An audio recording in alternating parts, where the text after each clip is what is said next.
Bonjour, bonsoir, ça dépend de l'heure là au bozui et tango ya kolanda biso. Là, c'est votre humble serviteur Mutanzinga Kawandi Akovroma Nayaka Pambate na yeseke likambu ezali. Likamongo ezali ni toujours bas enseignement. Nous sommes basés sur les enseignements parce que Mutanzinga c'est quelqu'un par tous les moyens enseignement et pour que vraiment vous allez informer et parmi enseignement marge na biso batika. Donc tout ça là enseignement ya ba mbutambumba, tout ça là enseignement ya ba n'importe quoi, tout ça là enseignement ya ba netuti detia, tout ça là enseignement ya ba nembakala nzondo batika ba enseignement. Bon oui ba kombo wana oui baza ba génie mais batika ba enseignement. Ezali. Alors tout ça ba enseignement par exemple un grand leader comme Fumu Mwanda Nsemi, il a des enseignements. Non neveu, bah vous confirmer en gros. J'espère que vous allez informer. Il y a chaîne d'ambition de Tchaki, il faut de neveu d'ambition qui sont les balouba, au bail confirmer la grandeur de notre leader Fumu Mwanda Nsemi. Alors, parmi de ses œuvres et belé ba maîtriser ba enseignement na ya longo diango tout ko luka ba mbuta. Oh bah maîtriser makambu yango bah ya nous la biso. Alors lelo na yambeli bino un jeune frère. Un jeune frère boye biye. Fuma ba muté meso beta pum pum pum pum. Oh lunwa maza beto vembia kwa niku concentral kwa kunsamba kakasika langa kwaku. Na yebite soki bocha glaçon na nsamba. Ah. Keba Félix Aloba baluka bacha tu l'échappement à vélo. Beauté baby. Nansamba tokocha glaçon. Ah na yebité. Vraiment et sans plus tarder ce qui tous ali même moral na comme ramène na biso parce que lo na boso ngebe sa kombo. To yambi susu Mutanzi Lulu. Ha Mutanzi Lulu. Aye ko yanola susu. Aye ko yanola nini? Katuze biko. Katuze biko etoko ngamba Mutanzi Lulu sikavova. Et boabu ensemble et mutama wete wana ku technique et ku cameraman mutama wete il va nous présenter en gros plat ensemble et inviter Yami et Mutanzi Lulu. Et voilà, nous voici ensemble avec Mutanzi Lulu, un jeune nationaliste Congo, un panafricaniste d'avant-garde. C'est quelqu'un vraiment où on a franc parler. J'espère que savoir ya mbuta oyo. Par exemple, Mutanzimba Bukama pour Manchester. Pour Manchester, donc elle a moni de Mutanzi Lulu. Bisika zali donc position civile la kiti nebiti ala la asenguka kiti bwe. Vraiment Mutanzi Lulu yenge. Vraiment Mutanzi Lulu to yambi susu na émission na biso quand ndenge na lobaki non vraiment tel que makamu ya kolobela ezali ebele na lobaki na kozongela yango moi na zongeli susu na lukala vraiment tel que kiliti Congo elobi mutafazo maloba et c'est susu se présenter pour que vraiment au côté en détail ya présentation on s'est présenté pour que to kene na makamu susu ingeta mononkumba memutaluindu la nsilulu ngena mfumunkanga mwana mbenza saluke kesa ya bundira Kongo ilunga lubula yesikimisa Kongo musala ya kesa ya bundira Kongo eza ko teya lubula nako lamusa Kongo. Vraiment boyoki musala ndenge ezali ndenge Mutanzi Lulu awiti ko expliquer rôle ya un kesa kesa ezali mutu akizaka mayele na ye akizaka mvuilu na ye akizaka courage na ye même oza mayele te oza mvuilu te nzunzu kaka zela ya kualo sadi lazo isaluka kesa wana ezali musala ya kesa alors Mutanzi Lulu vraiment na lobaki obongela biso mateya donc ngana ye pour la surprise parce qu'il y a qui niveau de réflexion au salaki na numéro au salaki je m'étais dit en tout cas on a des jeunes vraiment sérieux des jeunes capables parce que baja réflexion au salaki nanu na monango na ba jeunes moko boete donc j'étais étonné en tout cas pour sans vous flatter na koyo ko soit pongité donc il mange ba no zonga na réflexion au salaki par rapport à salaki ba détail ya makambu j'étais trop flatté et yango moni na sali susu retour et pas na yo. Alors les loto kolobela nini mbuta. Les loto kolobela Dingizi Diallo Sanzu. Dingizi Diallo Sanzu c'est tout simplement ministère de la culture et des beaux-arts. Na Bukongo parce que makambo nazo koloba ezate ke nazo ko bota yango ngomoko to na inventé yango. Mais eza ya kokomama munkanda malongi mama yala. Malongi mama yala. Malongi mama yala eza mukanda ekomama epa ya nlongi ya Kongo mfumu mwanda nsemi nkulundu abinwani. Nkulundu abundu mama yala. Malongi mama yala. Malongi mama yala eza tout simplement mateya to instruction ya ba politicien. Parce que mayala azalaki ancêtre na biso Congo. Mayala eza politique. Buna malongi mama yala eza lokola nzela oyo ba mayala isengeli balanda pour que boko mama mayala donc mutakoki ko koma mayala te sans que azo malongi mama yala donc koki ko kende ko landa na yo makamne so lingi mais pour que oyala Congo bonso bonina binda mané longoka mukinsasa kya milongi mais malongi mama yala mupunta ke mayala. Vraiment, vraiment, merci pour l'éclaircissement. Exactement. Vraiment, Nassim, en plus, Nathan, moi, comme Miezali, BDK, Bundudia Congo, Kinshasa, Ikamayala. Et Malongi, Mamayala, quoi, Nemwandan Semi, Nkulundu, Abundu, Dia Congo, Longia Congo. Ndieti Kambolongi Imbi, et BP 15 964, Kinshasa 1. Vraiment, vraiment, un grand merci. En même temps, vous avez un gros mot, un terme vraiment difficile. Vous avez un terme difficile. Vous avez un terme Dingizi Diallo Sanzu.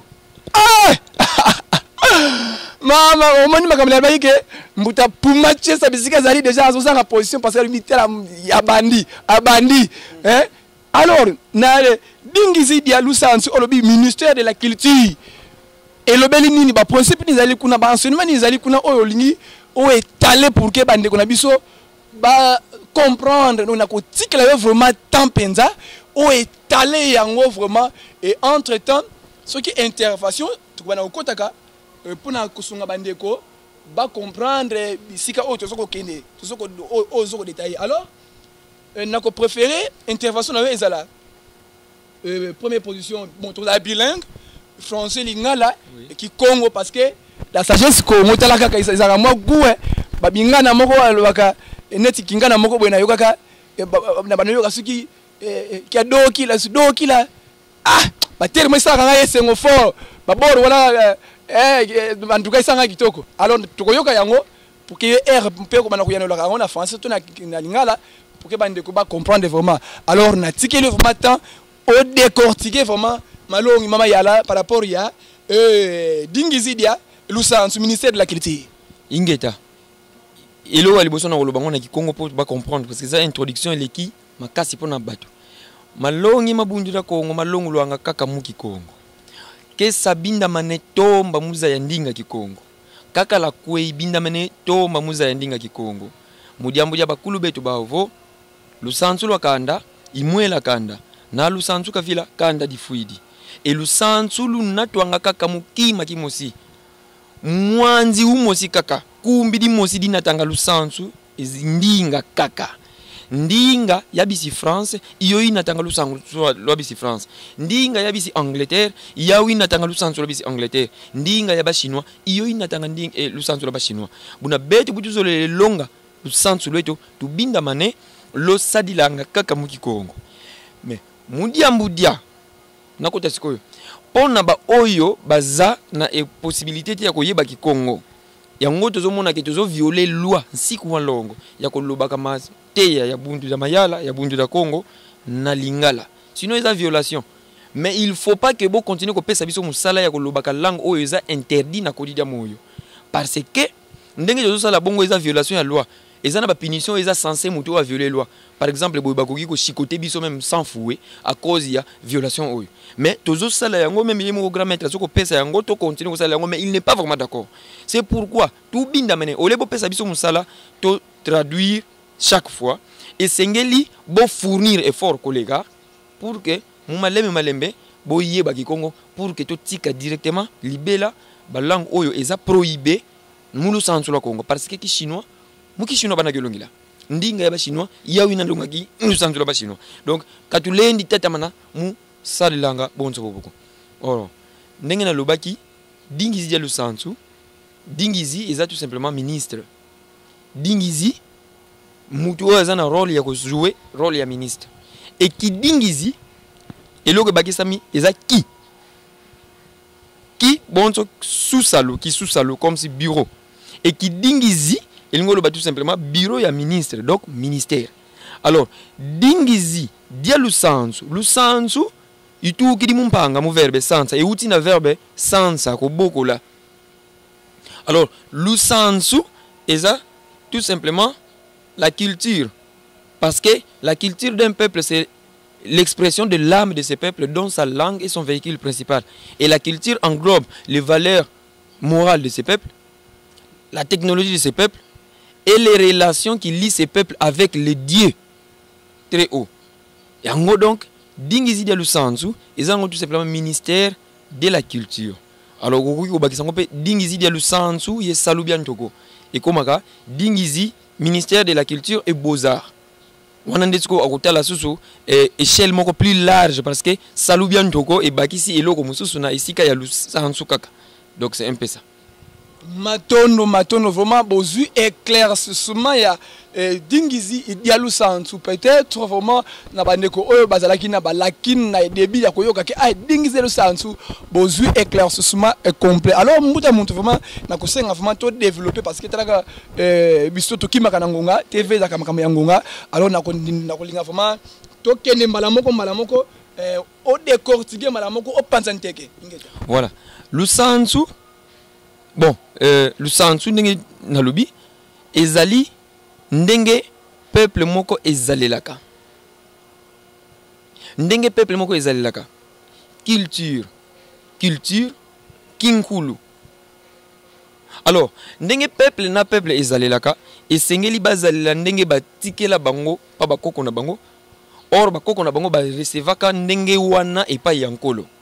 Alors peuple oyo ya biso esengeli a respecter pe ndenge kolo apesa yango pa bakoko na biso pe bakoko na biso ndenge batikeli biso yango tokoki ko modifier te parce que nkodi dia moyo notre constitution dira na article 1 yango que kodi dia moyo kadi komo kadi sumona longo ça dit tout ce qui sera rencontré mu Congo d'entoti là et koki ko zala modifier te il faut ezala ndenge wana alors lusansu peuple Congo bweka zingilanga peuple Congo avivaka ndenge nini culture na biso yalaki ndenge nini eza ndenge nini nde bongo sikoyo dans notre culture nous avons la façon de se comporter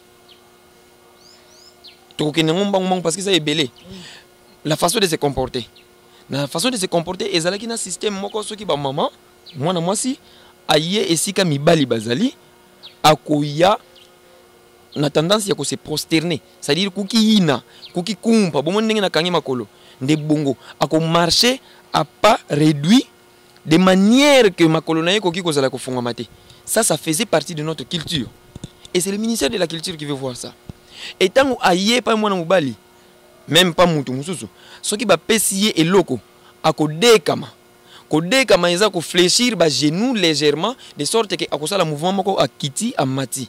C'est un signe de respect. Ça, c'est notre culture. Dingizi de Lusansu. Mboki, soki alingi alongo esika wana ayaki, ezala mwana ne ya mubali ya mukie. C'était comme ça. Mukongo dia nkulu. Ezala pa ya mwana ne ya mubali akoya. Bon, en fait, peut-être respect wana oyo ya soki bazalaki batata ezala bongo te. Parce que za mwana na yo. Mais kozonga mwasi apesa ka mokongo epai ya bana mibali te. À Kozonga en faisant marche en arrière sans caper sa Congo. C'était ça. C'est ça notre culture. Et c'était comme ça. Ce qu'on dit pas musulman, bah ça la burqa. Burqa pas na bango toujours pays ils ont bazar tellement strict que mi souka faut monana et puis tout vêtu en noir. Et ça ne peut pas changer. Alors il faut pas que c'est ça leur culture. Bisope markona. Alors la culture ne considérait pas que bana basi ningi na lobi. Ezali sous ndenge o mibali bakoki kozala par exemple ndenge balobaka ninga la kotongola modega ezalaki te kotombola col ezalaki te dans notre culture ce n'est pas ça. Voilà, alors biloko wana nyonso eza biloko oyo eza na kati ya culture. Alors ministère wana yango nde sikoyo esengeli ekoka ko enseigner pe ko inculquer makambo wana epai ya peuple oyo bazako gouverner. Nde yango rôle ya ministère de la culture. Wana na voler lusanzo lokola ba geste moko ya mike mike na bandaku ndenge tu vivaka. Par exemple, tu peux sa kambote te. Dans notre culture Congo, c'est ça. On ne salue pas par la main. Parce que si on commence à voir Batu Bazoko saluer par la main, ils ont déjà violation de culture. Or, ceux qui Batu Bazoko saluer par la main, sûrement bah éviter que c'était interdit. Il faut que le ministère de la culture a inculqué un cours d'histoire, un cours de culture dans l'école, depuis l'école primaire. Par exemple, les alléluos ya kolinga ko yibate. Ba Congo bazalaki maboko milaite. Bokoki kotika porte na ko fungama, okukuta ngundenge wana. Alors, tangu sikoyo batu ba komina pour créer génération oyo ya batu bakozala na culture wana ke bayebi ke vol, ils ne savent même pas que vol existe. Ndenge nini faut ko sala. Ministère de la culture, il faut akotisa yango depuis école maternelle. Bana tango bakenda ka classe. Mukongolais mpa ekozala bongo. Bana tango bakenda ka classe. Ezana proverbe moko elobi bakoko na biso ki ameivwa ki etoka vwako.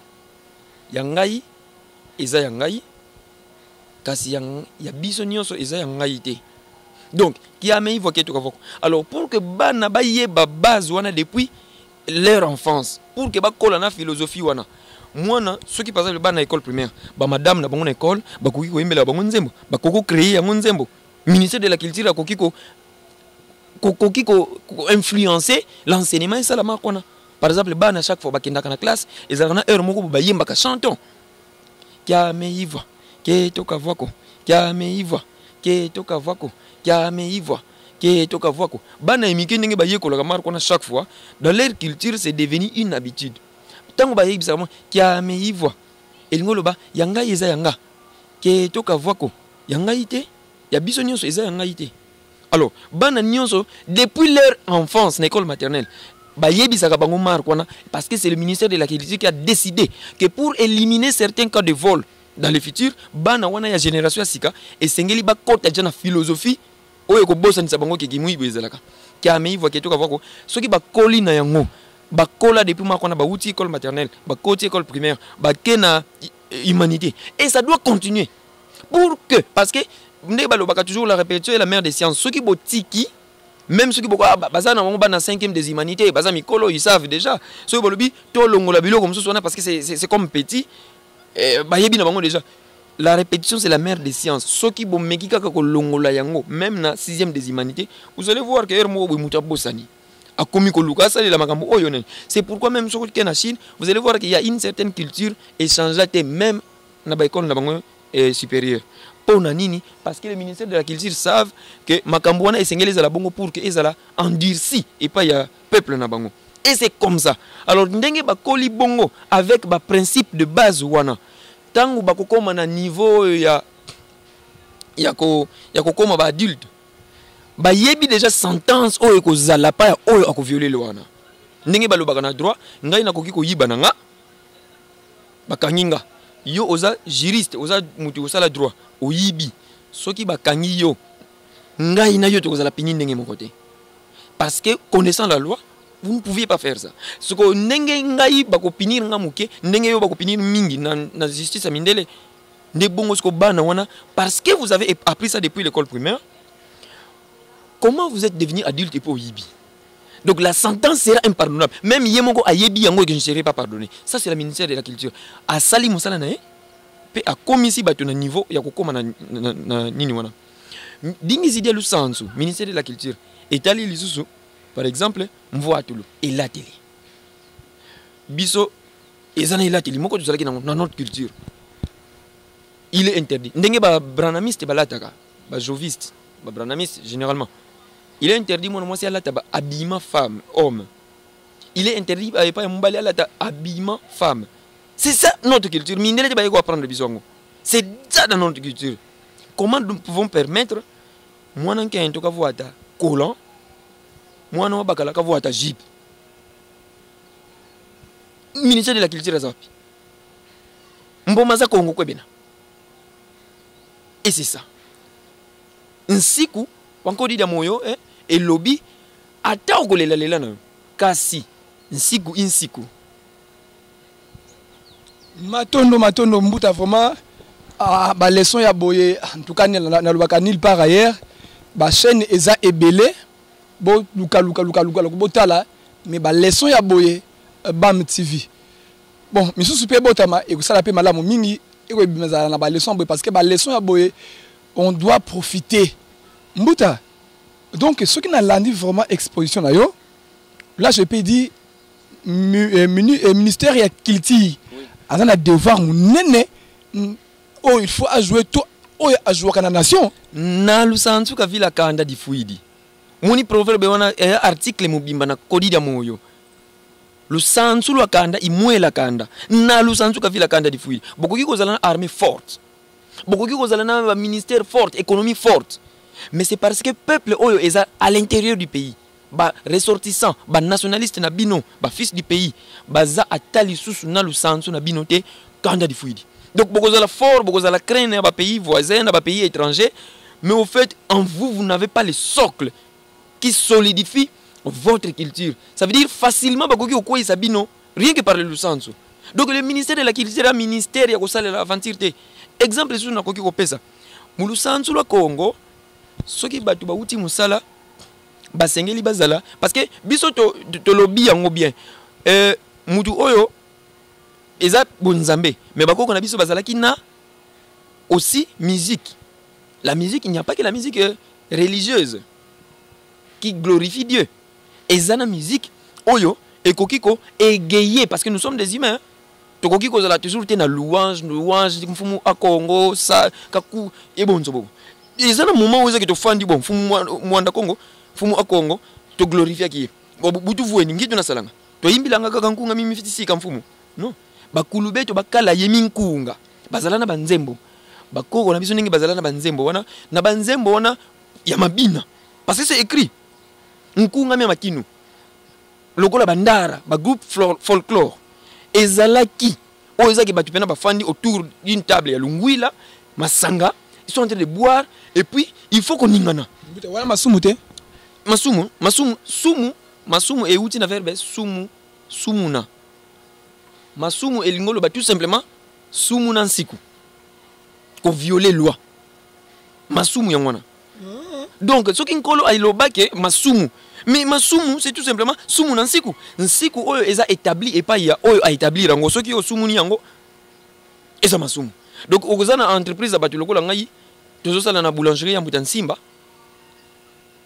ba loi eza kuna mutu moko boye alekisi levure na farine sumu ni nsiku wana wasona mamu boulangerie masumu ka vengi bon masumu wana et ils ont masumu non parce qu'a violé loi mais à kokota il paraît lola tepo masumu ka vengi non donc masumu eza tout simplement masumu na nsiku kina est-ce que sumu na bien masumu mena kobina vraiment vous pensez que outi musala pendant beaucoup de temps na boulot ozongi na ndako ni tout casser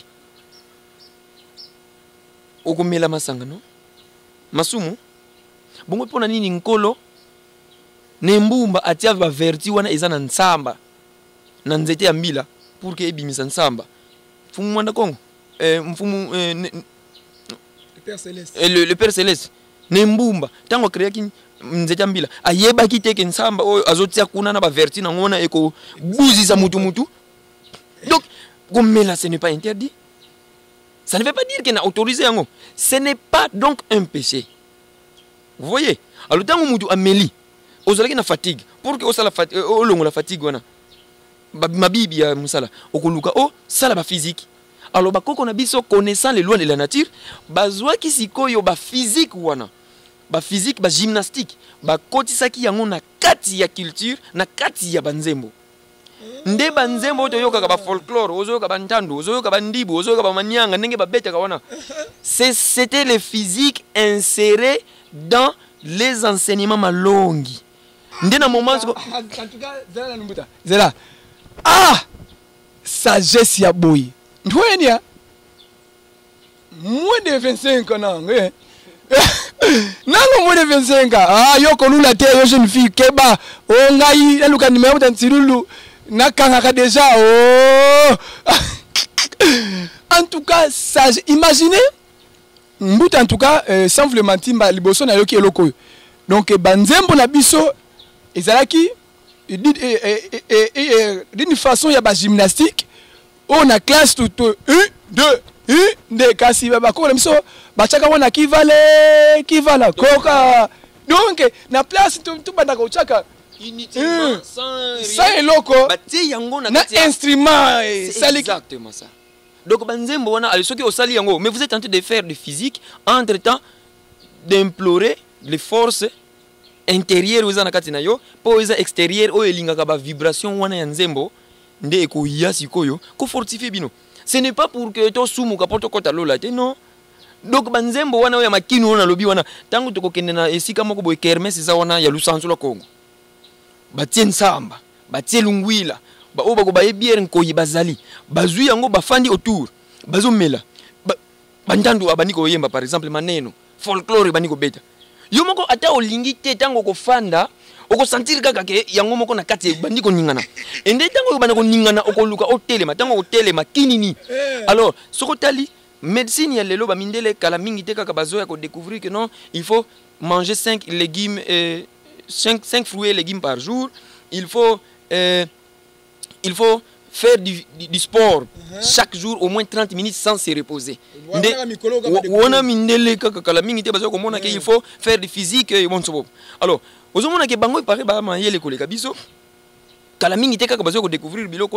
pour vivre longtemps, il faut faire du mouvement, il faut faire nignoyo pendant 30 minutes sans s'arrêter. Or, ce qui est hôtel na banze mon abiso folklore. Soki babani na ngo beta okokene mbanza ngungu ozongi bazaka kokubina bakosala combien de temps. Donc nos ancêtres savaient déjà depuis des millénaires que faire du mouvement, faire du physique, ko brûler ba calories nako ndenge ba médecin balobaka eza ko rallonger la vie. Alors ma bibi mo mutu ki di baka kukisalu yangonde ozako défouler nanzoto tango sala physique.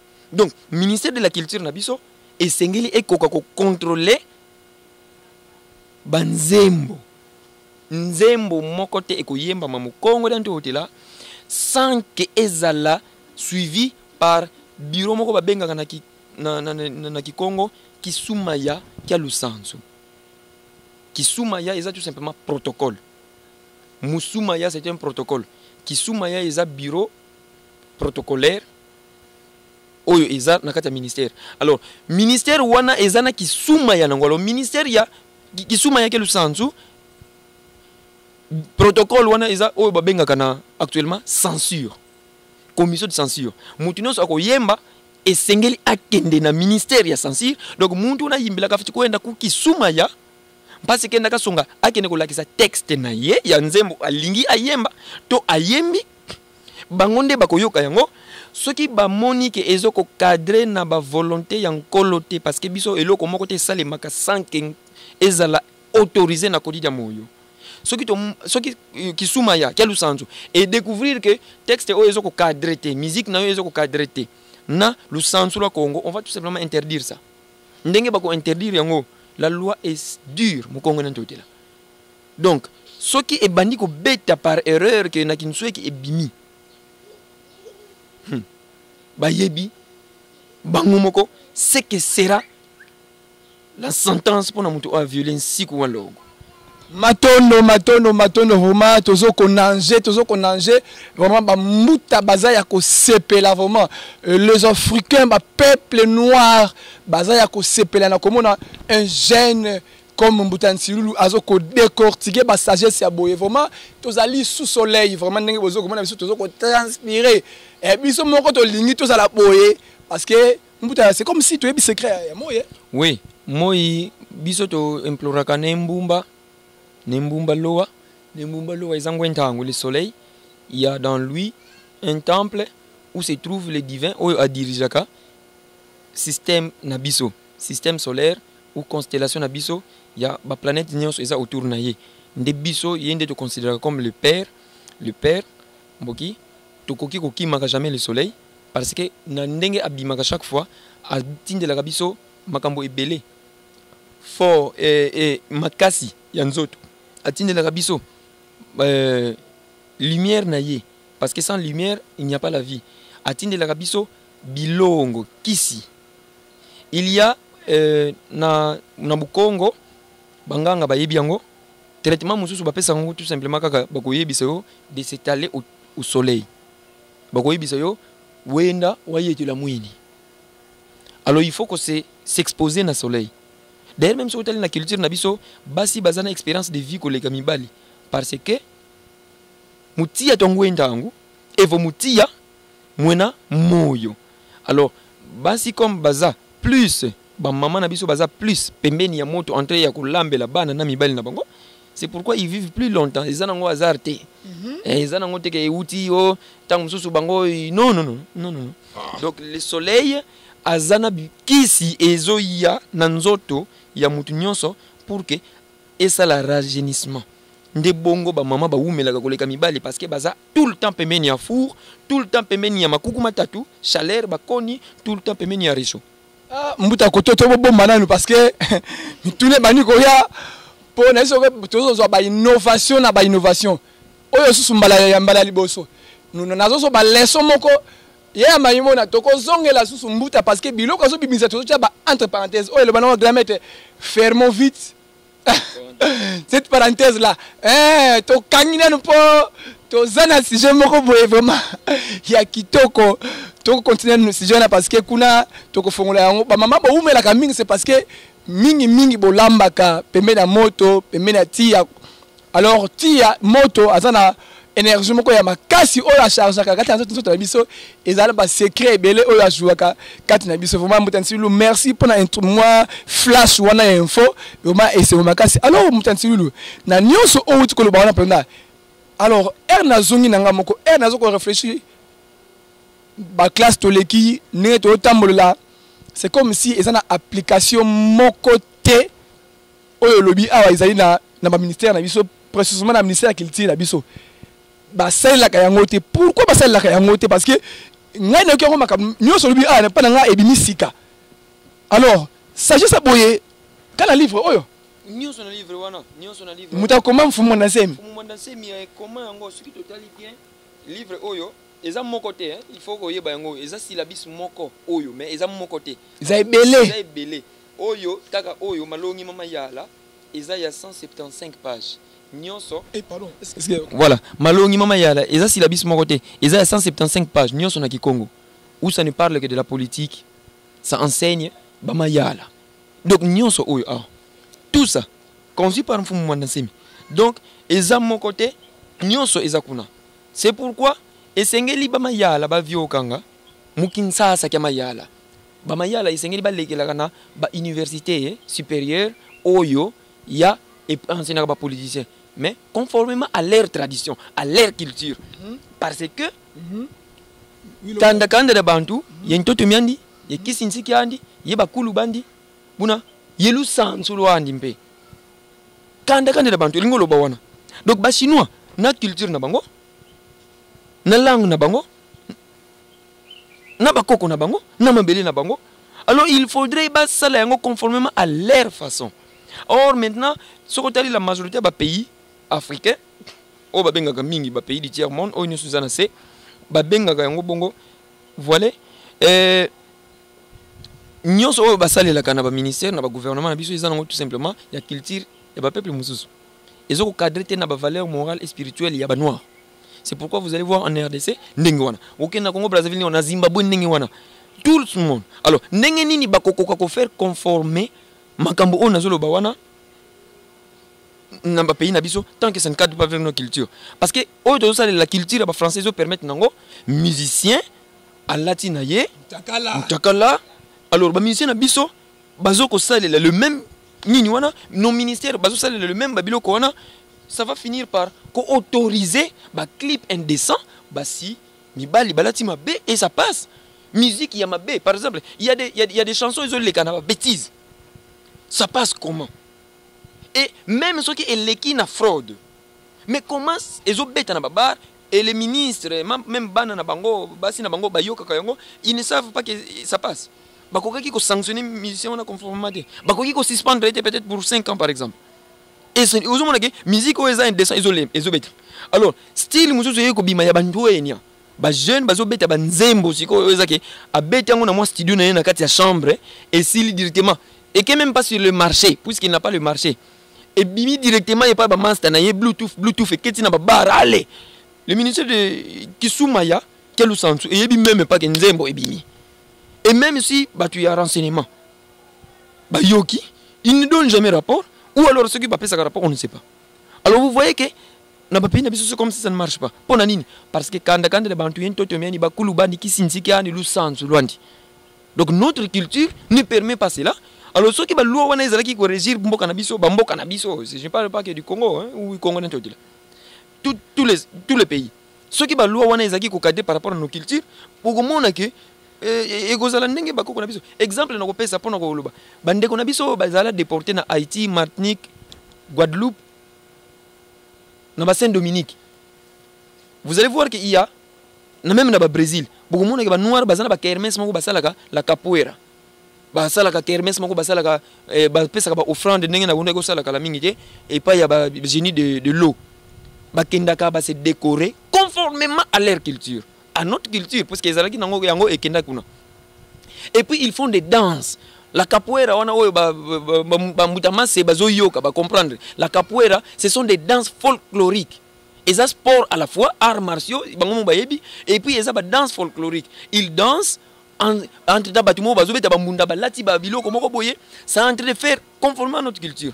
Nde bongo. Vous allez voir que parce que c'était des gens venus d'ici, voilà.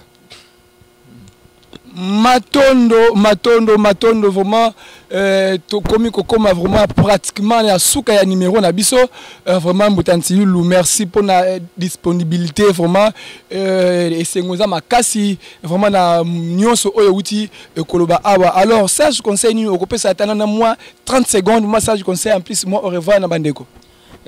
Ça je conseille na koki kopesa tout simplement mudia lusanzu na pour la culture na biso enseignement est belé bon monique to silsi même pas parce que temps et comitant eza belé sili na ngote donc ça je conseille na koki opesa ya mutuya kanda le bantu nto tumiani indinga nyeki sintikiani donc eza pona bino moko effort ya malamu ko sala pour votre culture apprenez le kikongo pour ne pas donner musala ya traduction et pas il y a ba oyo bazwa côté ya bino parce que c'est difficile bomoni lokola place on a kokaki ko lobate lubula na lingala na ibina ngati ozomona muta contact pesa contact vraiment bande ko ba bobenga bibliothèque bon fait ceux qui moyens ezali ba koki ko benga yo puisque chaîne na biso Bam TV et koki ko leka mais numéro na ngai na ibite ceux qui na pesa oui pesa 089 non plus 243 plus 243 89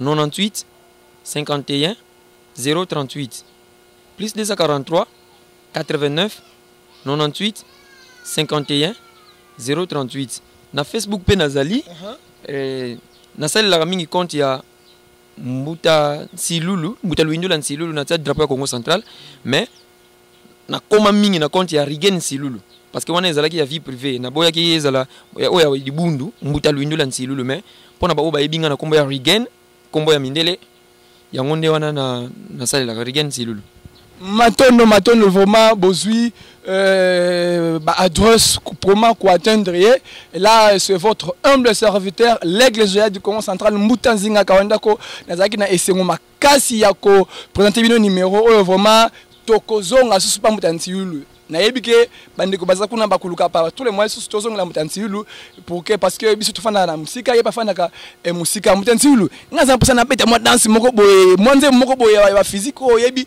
obeta na to moi vocal moko besa moi bien bon elo na kosenga ndinga mika ina mbote ko na minute oyo elo na kosenga okoki ko tiata nzemo moko boye lokola ba folklore kaka n'importe quel folklore tia yango na kati ya vidéo batu mongo bango moko bayoka ndenge epesa ka posa ko bina lokola ba neno wana meka kotata 15 secondes pamba batu bango lobaka non il faut ko bina kaka soko ki banzema boy qui va la coca qui va le mutenzinga bini mona mnesoka ila mba physique gauche droite na classe gauche droite nzoka oh qui va le coca ezala ki soki bazo ko bina bokoki ko sala na bino 3 heures du temps depuis bobanaki ko bina mais soki kaka mutambunda akati mbunda mba batino so bagangi lokola pona nini bokati donc ezalaki ko pesa possibilité pa mutu oko bayete donc okoki ko sala 6 heures du temps en dansant.